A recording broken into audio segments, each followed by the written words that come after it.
Welcome to Luca and Miguel. Enjoy the video. You'll start immediately by powering the Galaxy Watch 4 off. This prevents shorts and saves wear on internals. Next, remove the strap so you can access the back plate. Use a heat source for 20-30 seconds to soften the adhesive. That makes the back lift easier. Once warmed, insert a thin pry tool between the case and back. Work slowly around the edge. You're doing this to avoid cracking the glass and to maintain sensor alignment. Precision here prevents future water resistance failure.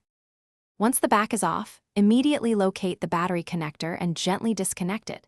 This isolates power and prevents shorting while you work. Then, lift any shielding plates and unscrew the tiny screws holding the battery area.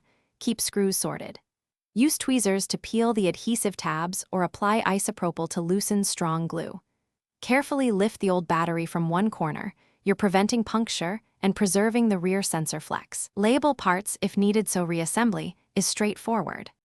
Install the replacement battery by seating it flat and reconnecting the battery plug. Make sure the connector clicks into place. Before sealing, power on the watch to verify boot and charging behavior. This saves rework. If all tests pass, apply fresh adhesive or adhesive film and align the rear cover.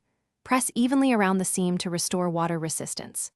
If the watch fails to charge, reopen and inspect the connector and flex cable for debris or misalignment. That's the most common troubleshooting point. Thanks for watching and please subscribe. It's the best investment you'll ever make.